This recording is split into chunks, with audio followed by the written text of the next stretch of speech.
ठीक है, अतिरिक्त बातें कोई ना करें। आप 10 दिन सबकी वीडियोस देख चुके हैं, हम आपके लिए कोई वीडियो नहीं लेके आए ना। हम आपके लिए बोलते रहे, हमने आपसे पहले भी बोला, हमने कोई मैसेज देना आपको हम टेलीग्राम में दे देंगे सीधे तौर पर। हम कोई वीडियो वगैरह अगर लेके आएंगे, कोई ऐसा मैसेज होगा तो हम आपको दे देंगे। अब आप मत बात करिए वो अगस्त और 13, अभी आपका आप पढ़ाई पे ध्यान लगाइए, हमारा रिक्वेस्ट है आप सब लोगों से, ठीक है। क्योंकि अब वो सब हम सबकी नैतिक जिम्मेदारी बनती है ना।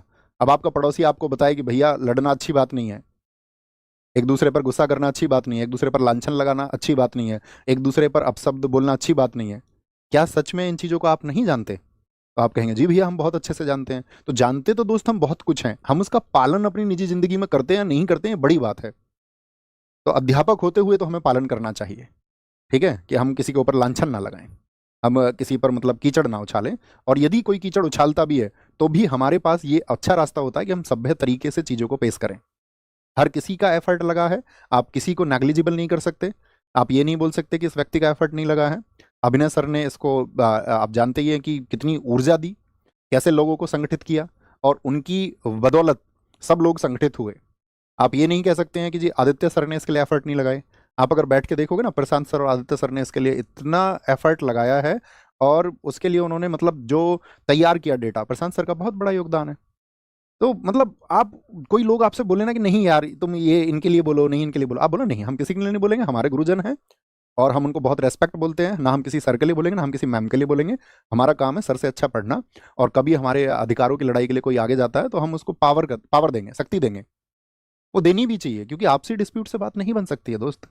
आपको पता है गांधी जी अपनी अंतिम अवस्था में थे, और ये बात है, हम आपको बताएं, ये बात है दिसंबर दिसंबर 1947 की।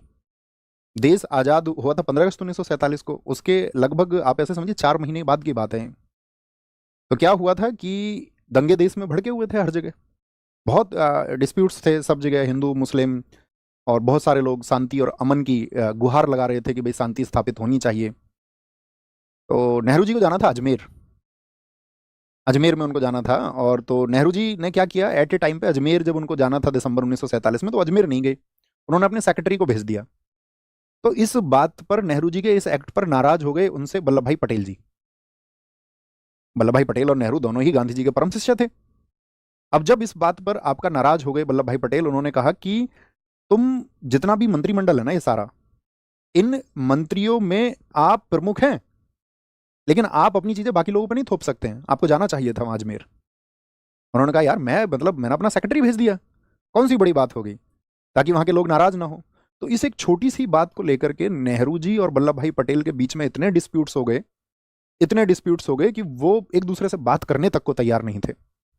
अब एक दूसरे से बात करने को तैयार नहीं थे, तो गांधी जी से वो मिलना चाहते थे, लेकिन समय की व्यवस्था के चलते हुए इसमें वल्लभ भाई पटेल जी की मुलाकात होती है सबसे पहले। और ये मुलाकात हुई थी आपका 27 जनवरी को 1948 में, मतलब नेक्स्ट मंथ। गांधी जी की डेथ हुई 30 जनवरी 1948, यानी उससे 3 दिन पहले की बात है। तो उससे 3 दिन पहले की बात में तो उन्होंने क्या कहा पटेल जी से कि भाई तुम आपसी जो मन मुटाव है उसको मत रखो, और आपसी मन मुटाव अगर तुम रखोगे तो वो देश के लिए अच्छा नहीं है। और मैं चाहता हूं कि कल तुम लोग मुझे मिलो, दोनों लोग, मतलब पटेल जी को और नेहरू जी दोनों को बुलाया गांधी जी ने। लेकिन क्या हुआ कि फिर वो मतलब आप ऐसे समझिए कि परिस्थिति वैसी नहीं रही, और वो मुलाकात नहीं हो पाई, और 3 दिन बाद ही गांधी जी की हत्या कर दी जाती है। और गांधी जी की जो हत्या हुई तो उसके बाद में कुछ दिनों के बाद में नेहरू जी ने पहले पत्र लिखा वल्लभ भाई पटेल को। उन्होंने चिंताएं जाहिर की कि अब वक्त ऐसा आ गया है कि हमको एक दूसरे का विरोधी नहीं होना चाहिए, हमको एक दूसरे के खिलाफ नहीं होना चाहिए, इस समय देश के हालात कुछ और हैं, और हमको मतलब एक ही मंच पे आना होगा, एक ही जगह हमको आना होगा। तो पटेल जी ने भी इतना ही सकारात्मक उत्तर लिखा नेहरू जी को कि हाँ आप ठीक कह रहे हैं, हमको एक दिशा में आगे बढ़ना होगा। मतलब उन्होंने अपने मन मुटाव भुलाया, यानी कि ये किसकी वजह से हो पाया, उन दोनों ने उसके लिए मन बनाया। और एक घटना इतनी बड़ी रही जिसको, जो हृदय विदारक घटना थी, गांधी जी की डेथ। तो कहने का मतलब क्या है, हम इतनी घटना आपको क्यों बता रहे हैं, और ये जीवन का एक शिक्षा हम आपको दे रहे हैं, एक सार हम आपको दे रहे हैं कि कभी कभी कोई और हित महत्वपूर्ण होता है आपसी मनमुटाव से कहीं ज्यादा। तो आपसी मनमुटाव की उतनी कीमत नहीं होती है, और हमको यार बड़ा दिल रखना चाहिए, हमको काउंटर नहीं करना चाहिए हर एक चीज का। आप इतने शायद बहुत सारे साथी हमसे वर्षों से पढ़ रहे होंगे, हमने कभी जरूरत पड़ी ऐसे बात रखने की तो हालांकि हमने सिर्फ 2 ही बार अपने 6 वर्ष में बात रखी है, और बड़े सकारात्मक रवैये से रखी है, तर्कों के साथ में रखी है।